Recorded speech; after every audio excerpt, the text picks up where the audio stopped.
오늘 주님께서 주신 말씀은 이사야서 66장 10절로 24절까지의 말씀입니다. 다 같이 한 목소리로 봉독하시겠습니다. 예루살렘을 사랑하는 자들이여, 다 그 성읍과 함께 기뻐하라. 다 그 성읍과 함께 즐거워하라. 그 성을 위하여 슬퍼하는 자들이여, 다 그 성의 기쁨으로 말미암아 그 성과 함께 기뻐하라. 너희가 젖을 빠는 것 같이 그 위로하는 품에서 만족하겠고, 젖을 넉넉히 빤 것 같이 그 영광의 풍성함으로 말미암아 즐거워하리라. 여호와께서 이와 같이 말씀하시되, 보라, 내가 그에게 평강을 강같이 그에게 문나라의 영광을 넘치는 시내같이 주리니, 너희가 그 성읍에 젖을 빨 것이며 너희가 옆에 안기며 그 무릎에서 놀 것이라. 어머니가 자식을 위로함 같이 내가 너희를 위로할 것인즉 너희가 예루살렘에서 위로를 받으리니, 너희가 이를 보고 마음이 기뻐서 너희 뼈가 연한 풀의 무성함 같으리라. 여호와와 손은 그의 종들에게 나타나겠고 그의 진노는 그의 원수에게 더하리라. 보라, 여호와께서 불에 둘러싸여 강림하시리니 그의 수레들은 회오리 바람 같으리로다. 그가 혁혁한 위세로 노여움을 나타내시며 맹렬한 화염으로 책망하실 것이라. 여호와께서 불과 칼로 모든 혈육에게 심판을 베푸신즉 여호와께 죽임당할 자가 많으리니, 스스로 거룩하게 구별하여 스스로 정결하게 하고 동산에 들어가서 그 가운데에 있는 자를 따라 돼지고기와 가증한 물건과 쥐를 먹는 자가 다 함께 망하리라. 여호와의 말씀이니라. 내가 그들의 행위와 사상을 아노라.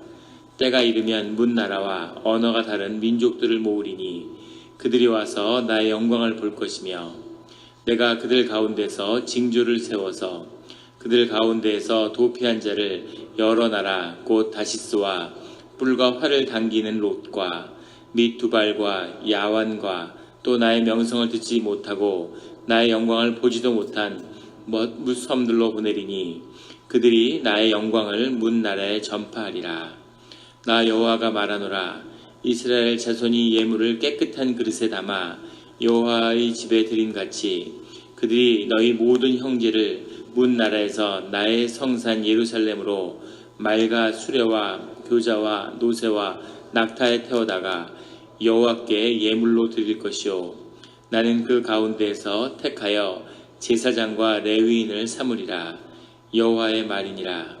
내가 지을 새 하늘과 새 땅이 내 앞에 항상 있는 것 같이 너희 자손과 너희 이름이 항상 있으리라.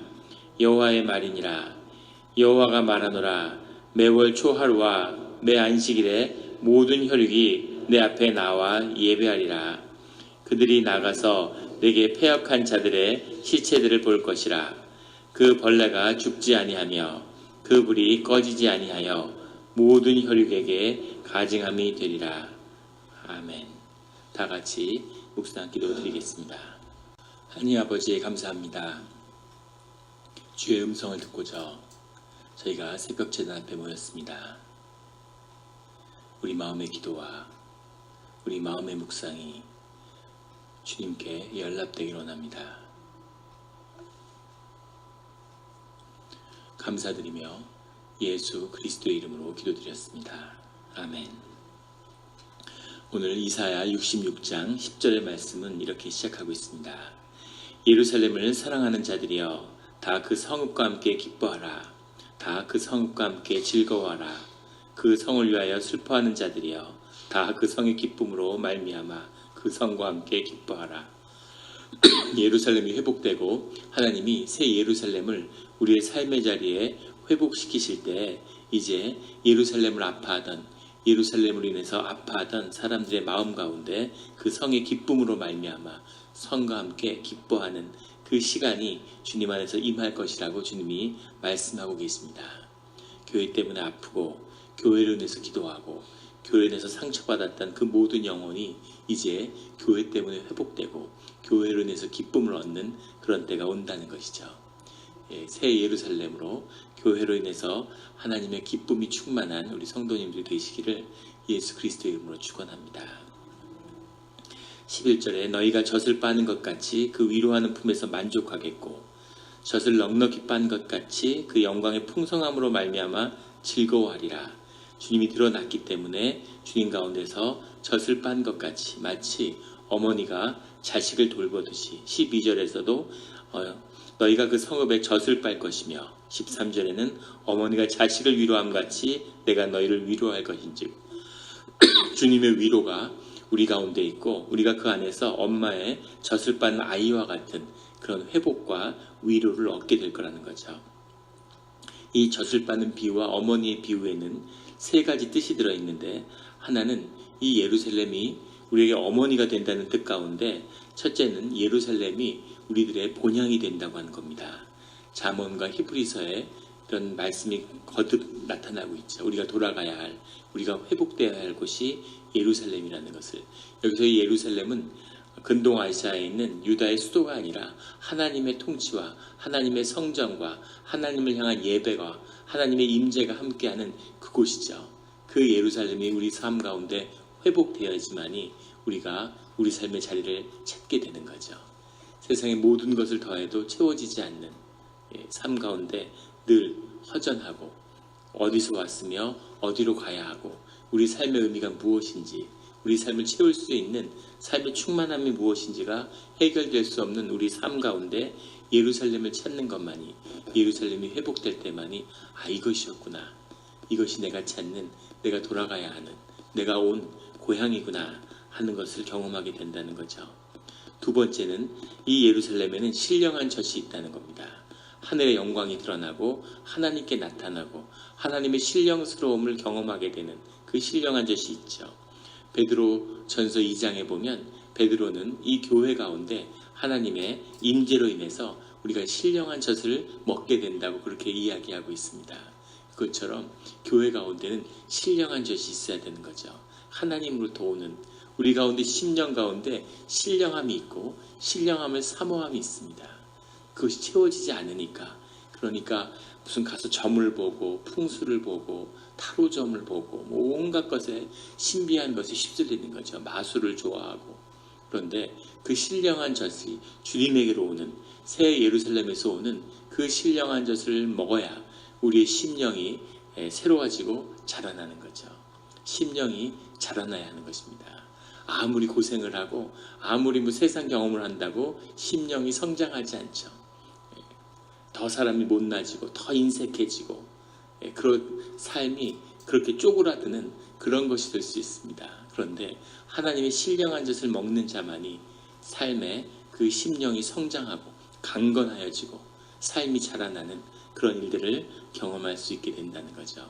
그런 일을 경험한 우리 성도님들이 되시기를 예수 그리스도의 이름으로 축원합니다. 세 번째는 그 예루살렘에는 생명의 강이 있다고 하는 겁니다. 생명의 강에는 시편과 계시록에 보면은 계속 이 말씀을 증거하고 있죠.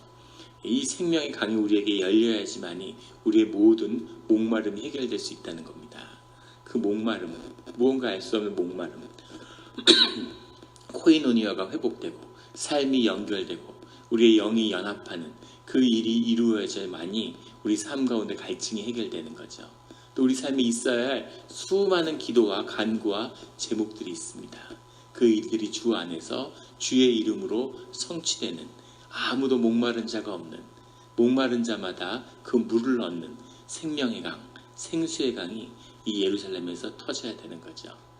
그 축복이 이제 주님의 때에 너희 가운데 있을 것이라고 주님이 말씀하고 계시는 겁니다. 그 회복을 경험하는 우리 성도님들이 되시기를 예수 그리스도의 이름으로 축원합니다.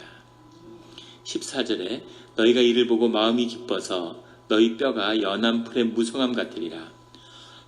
뼈라는 것은 그 삶과 생명의 근원같이 교회에서 계속 이 성경에서 증거하고 있는 거예요. 그런데 그 뼈가 연약해졌다, 뼈가 사가진다 이런 표현들을 에스겔 같은 데는 뼈가 녹아서 사라지는 그런 것인데 뼈가 연한 풀과 같이 무성함 같으리라. 뼈가 살아난다는 거죠. 생명이 더해지고 몸이 살아나는 그런 일들을 경험하게 될 거라는 겁니다. 이것이 모든 환난 가운데 주님의 회복의 때, 주님의 구원의 때, 주님의 임재의 때에 이루어질 주의 자녀를 향한 축복입니다. 이 축복을 얻는, 붙잡는 우리 성도님들이 되시기를 주의 이름으로 축원합니다.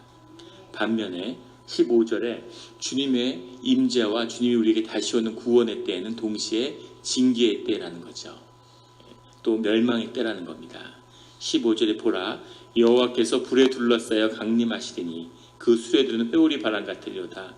그의 혁혁한 위세로 노여움을 나타내시며 맹렬한 화염으로 책망하실 것이라. 부모가 있는데 화염 가운데 쌓여있다고 생각해 보세요. 불은 분노와 징계를 의미하는 거죠. 가까이 가면 다 타 죽는 거죠. 그런데 자식을 만나러 가려고 하는 거예요. 그러면은 그 자식에게 무엇을 먼저 해 주겠습니까? 뭔가 방화가 되는 옷을 입혀야 되겠죠. 준비를 다 한 다음에 찾아가는 거죠. 그것처럼 주님을 만나고 주님의 얼굴을 보면은 죽는 거죠. 죄의 자식들은. 하지만 주님이 그 문제를 해결하고 자식을 만나고 회복하고 구원하기 위해서 그것을 준비하는 시간을 두셨다는 겁니다. 그때 준비되고 그때 주님을 위해서 회복되고 주님을 만날 준비가 된 자들에게는 주님의 임재가 말할 수 없는 신령한 젖을 먹는 큰 축복이 된다는 거죠. 반면에 그 준비가 되어 있지 않은 세상에 속한 자들에게는 이것이 멸망의 때고 보응의 때고 모든 것이 무너지는 그런 징계의 때가 된다는 겁니다. 늘 이 주님의 공의와 은혜, 사랑과 징계는 동전의 양면같이 같이 있는 거죠. 징계가 아니라 구원의 때가 되기를 예수 그리스도의 이름으로 축원합니다. 17절에 스스로 거룩하게 구별하며 스스로 정결하게 하고 동산에 들어가서 그 가운데에 있는 자를 따라 돼지고기와 가증한 물건과 쥐를 먹는 자가 다 함께 망하리라. 여호와의 말씀이니라. 그때 이 스스로 정결하게 하고 동산에 들어가서 그리고 돼지고기와 가증한 물건과 쥐를 먹는, 실제 쥐를 먹는다는 것이 아니라 우리 어제 나누었던 3절 말씀에 나오는 너희가 드린 어린 양은 개의 목을 꺾음과 같다. 너희가 소를 잡는 건 살인하는 것과 무엇이 다르냐 하는 말씀처럼 너희가 정결하지 못한, 온전치 못한 그 예배자를 드리던 자들은 함께 망하리라. 이렇게 말씀하시는 거죠. 제사장들과 바리새인들과 같이 하나님의 의로 회칠한 무덤같이 자기 의를 쌓은 자들, 예배를 꾸미고 거짓되게 우상으로 주님을 숭배하던 자들, 그 자들은 깨끗하게 보이지만 그 자들은 다 같이 멸망하게 될 것이라고 주님이 말씀하고 계시는 거죠. 우리 가운데 늘 예배가 회복되는, 늘 깨끗한 예배가 드려지는 우리 영락교회가 되기를 예수 그리스도 이름으로 축원합니다. 19절에 내가 그들 가운데서 징조를 세워서 그들 가운데서 도피한 자를 열어놔라. 곧 도피한 자, 징조라고 하는 건 오트라는 말인데 우리 이사야서나 시편에 나왔던 기치를 세운다, 깃발을 세운다 할 때 모두 같은 말입니다. 예표를 보여준다 이럴 때 징조죠. 징조를 세워서 그들 가운데서 도피한 자, 남은 자들이죠. 그 재난과 그 환난의 때를 피해서 살아남은 자들을 열어놔라. 곧 다시스와 오늘날의 스페인이죠. 뿔과 뒤에 활을 당기는 이라고 되어 있어서 뿔은 아프리카에 있는 지역의 이름이고 활을 당기는 롯, 이거는 루디아 지방을 지칭한다고 합니다. 이 두 발, 코카사스, 흑해 지역을 지칭하는 이름이죠. 야완, 이오니아인이라는 뜻인데 그리스 사람들을 지칭하는 거죠. 이것은 이제 온 세계의 사람들, 그 당시에 알던 모든 나라의 사람들의 주의 자녀들이 흩어져서 있는데 그들에게 하나님이 복음을 증거하게 된다는 거죠. 나의 명성도 오늘 듣지도 못하고 나의 영광을 보지도 못한 먼 섬들로 보내리니 그들이 나의 영광을 문나라에 전파하리라. 이것이 주님이 하시고자 하고 원하시는 일이라는 겁니다. 늘 주님의 공동체는 주님의 이름으로 예배를 드리는 자들의 마지막에는 선교가 있어야 되는 거죠. 우리만 기쁘고 우리만 즐겁고 이것은 물론 기쁨과 즐거움이 채워지고 그것이 흘러나가야 되는 거죠. 하지만 반드시 흘러나가야 되는 겁니다. 내게 사람들이 다 전염병으로 죽어가는데 그걸 고칠 수 있는 생명의 약이 있다고 생각해 보세요. 내가 한 알이 있어서 그걸 내가 먹었다. 그러면 그게 무슨 죄가 되겠습니까? 근데 집안에 그것이 산더미처럼 쌓여 있는데 사람들이 죽어가는데 아무도 안 지고 계속 나만 먹는다. 이건 범죄죠. 그러면 하나님의 무서운 징계를 받게 되겠죠. 하나님의 기쁨과 하나님의 이런 신령한 젖을 먹는 그런 회복이 있은 다음에 그 끝에서 모든 영광을 문나라에 전파하는 그런 일들이 우리에게 있어야 한다고 주님이 말씀하시는 겁니다. 이런 귀한 선교에 쓰임받는 그런 우리 공동체가 되기를 예수 그리스도의 이름으로 축원합니다. 20절에 나 여호와가 말하노라 이스라엘 자손이 예물을 깨끗한 그릇에 담아 여호와의 집에 드린 같이 예물을 깨끗한 그릇에 담아서 여호와에게 드리는 것이 그 예배의 자리죠. 그들이 너희 모든 형제를 문나라에서 나의 성산 예루살렘으로 말과 수레와 교자와 노새와 낙타에 태워다가 여호와께 예물로 드릴 것이요. 사람을 예물로 드린다는 거죠. 실제로 무슨 수레와 노새와 낙타에 태워온다는 이야기가 아니라 우리가 예물을 깨끗한 그릇에 담아서 주님께 바치는 그 예배의 자리처럼 사람을 주님 앞에 올려드리는 그런 예배가 우리 가운데 있을 거라고 주님이 말씀하시는 거죠. 있어야 된다고 말씀하시는 겁니다. 그 주변에 우리가 전도를 하고 주님의 복음을 증거하는데 제일 중요한 것은 기도입니다. 성령의 역사로 하나님이 그 마음을 움직이시는 거죠. 그래서 듣기 싫어하는데 자꾸 막 스토커처럼 따라다니면서 복음을 증거하고 이러지 마시고 복음은 한 번의 증거로 끝나는 거죠. 한 번 선포하면 된 겁니다. 그 다음에는 기도하고 그것이 말씀이 땅에 떨어지지 않도록 성령의 역사를 구하는 거죠. 계속 기도하는 겁니다. 그 사람을 주님 앞에 올려드리는 거죠. 마찬가지로 교회 안에서 뭔가 마음이 불편하고 힘든 분이 있다. 그러면 그 사람을 주님 앞에 올려드리는 겁니다. 주님의 온전한 판단과 주님의 역사하심을 구하는 거죠. 그렇게 되면 주님이 그 일을 해결해 주세요. 가족 간에도 세상 가운데서도 직장에 힘든 사람이 있는데 그 힘든 사람 때문에 힘들어하고 막 속으로 괴로워하고 이런 것이 아니라 그 사람을 주님께 올려드리는 거죠. 그릇에 담아서 주님에게 올려드리는 겁니다. 내가 있는 직장을, 내 가게를, 이 땅을, 미국을 계속 한국을 주님께 올려드리는 거죠. 올려드릴 때 주님의 역사하심이 그 안에 나타나는 회복되심이 나타나는 그런 일들을 우리가 보게 되기를 예수 그리스도의 이름으로 축원합니다. 21절에 나는 그 가운데서 택하여 제사장과 레위인을 삼으리라 여호와의 말이니라. 그 이방인들 가운데 주의 복음을 새롭게 듣는 자들 가운데 주님이 새롭게 제사장들과 레위인을 새롭게 세우시겠다는 거죠. 주님을 섬기는 그 중심에 마음이 있는 것임을 우리 심령에 정직함이 있는 것임을 주님이 말씀하고 계십니다.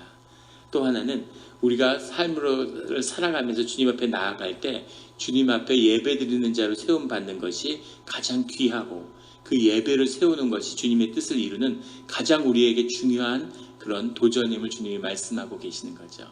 예배를 회복시키고 예배자로 서야 되는 겁니다. 집에 100가지, 200가지 어려움이 있을 수 있습니다. 교회에 몇백 가지 어려움으로 모든 일들이 힘들 수 있어요. 그런데 그 모든 것을 해결할 수 있는 비밀은 예배에 있습니다. 가정에서 예배가 드려질 때, 교회에서 예배가 회복될 때 그때 그 교회가 회복되고 가정이 회복되고 내 삶이 회복되는 거죠.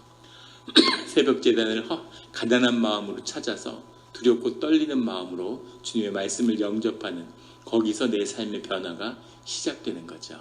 늘 회복과 그 회복을 단단히 그 기반을 다지는 그 단위에 세우는 그 일들은 예배로 시작되는 겁니다.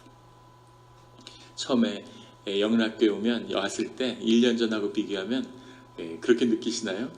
보이지 않는 것을 보신다면 교회가 말할 수 없이 달라졌습니다. 상상할 수 없이 달라졌어요. 늘 두렵고 떨리는 마음으로 교회를 찾죠. 기도하고 무릎 꿇고 오늘도 무사하기를 이런 마음으로 교회를 오는 겁니다. 근데 지금은 교회에 새벽 기도에 올 때 굉장한 기쁨이 있어요. 위로가 있고 하나님이 교회를 이렇게 인도하셨구나 하는 감사함이 있습니다. 그런 말씀들을 많이 하셨어요. 저주에 가까운 뭐 영락교회는 안 돼. 영락교회가 어떤지를 보셨어야 되는데 온갖 얘기들 이런 일이 있을 수 저런 일이 일어나고 하지만 예전에 얘기는 들었지만 눈으로 본 건 없습니다. 좋고 은혜롭고 회복의 때를 보여주셨죠. 근데 그 모든 것의 중심에는 예배가 있는 겁니다. 예배에 집중하고, 보시면 아시는 것처럼 우리 교회가 아무 프로그램도 하지 않아요. 아무것도 하지 않는 걸 사역의 목표로 지금 세우고 있습니다. 교회는 예배와 신교와 기도와 그것으로서 회복이 돼야 되는 거죠. 열심히 모이기를 힘쓰고 떡을 떼고 성경을 읽고 기도하고 예배하고 찬양하는 것입니다. 그것이 회복되면 모든 것이 회복되는 거죠. 그게 없기 때문에, 예배가 세워지지 않기 때문에 오늘날 교회가 200 수십 가지 프로그램을 돌리고 있습니다. 그런데 그걸로 되지 않는 거죠. 중요한 것은 예배가 회복돼야 되는 겁니다. 하나님이 그 예배를 기다리고 그 예배자로 우리가 그 끝에서 서기를 기다리고 계시는 거죠. 예배가 회복되는 예배자로 주님 앞에 우뚝 서는 그런 우리 성도님들이 되시기를 예수 그리스도 이름으로 축원합니다.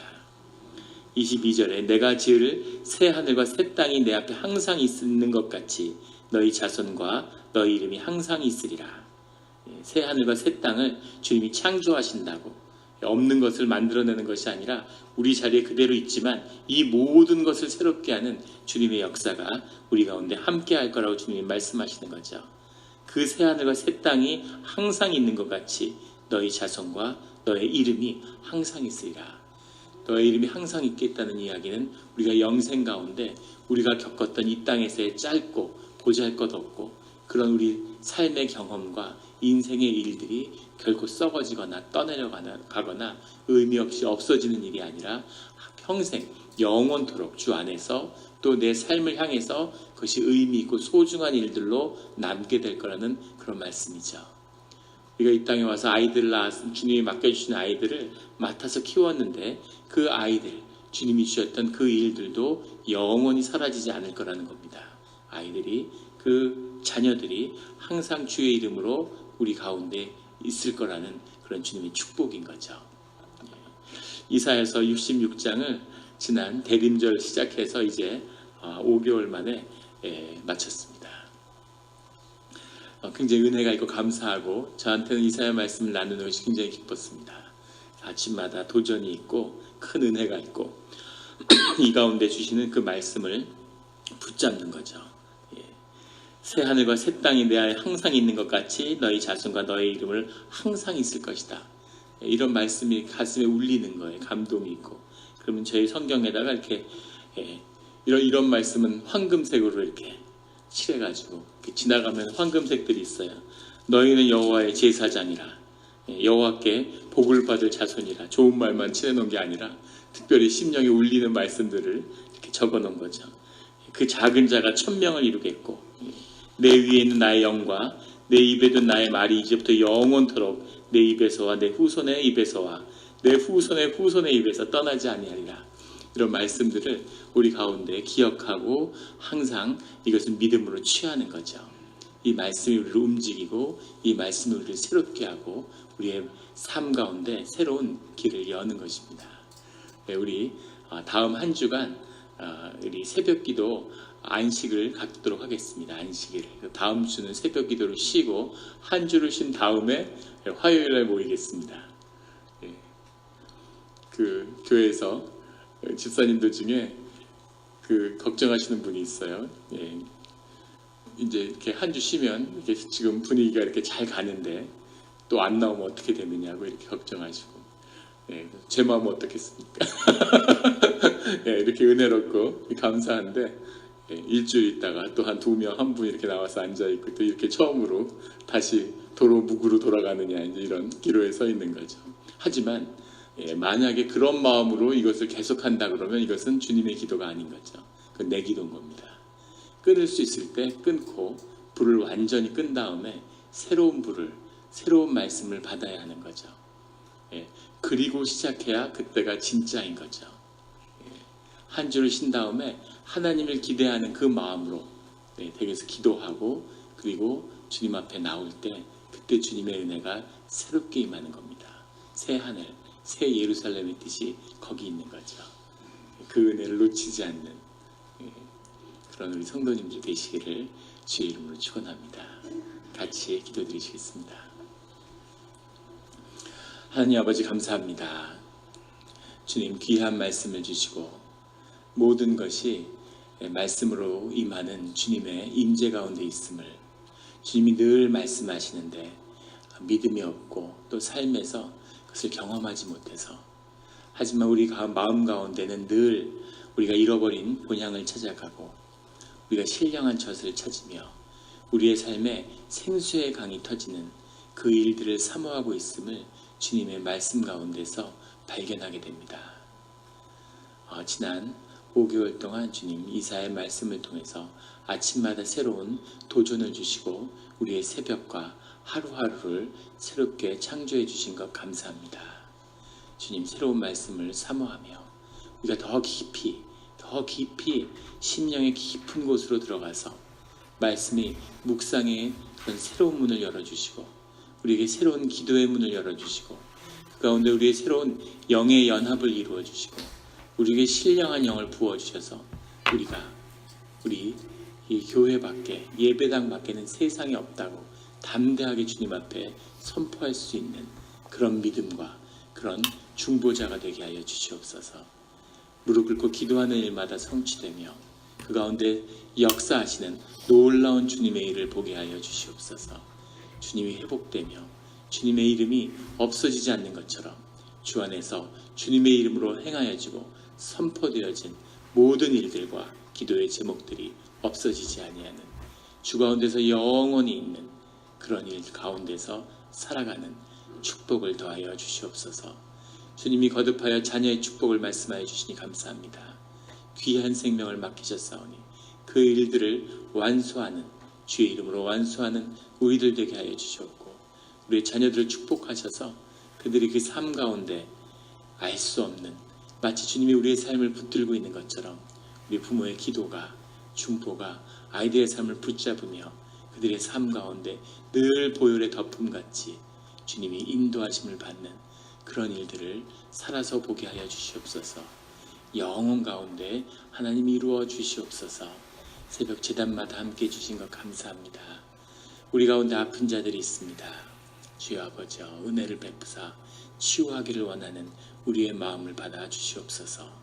가족들을 위로하시고 아픈 것이 절대로 징계도 아니요 주님의 형벌도 아니요 오직 주님의 사랑 가운데 일어나는 일임을 주님을 가까이 계시는 주님을 만나게 되고 주님을 더 깊이 만나며 더 크신 하나님을 경험하고 세상이 죽음과 이편의 저편에서 같이 마주보고 있음을 그곳에 주님이 함께 하시며 우리의 삶의 의미와 생명의 소중함과 우리 삶의 소명을 향한 부르심이 그 안에 있음을 발견하는 그런 시간 되게 하여 주시옵소서. 자녀들과 가족들의 마음을 위로하셔서 그 시간이 고통과 형벌이 아니라 그 시간이 은혜와 축복의 때였음을 기억하게 하는 언젠가 주님 안에서 새 하늘과 새 예루살렘을 볼 때 그것을 감사하게 되는 그 일이 우리 가운데 있게 하여 주시옵소서. 감사드리며 예수 그리스도 이름으로 기도드렸습니다. 아멘.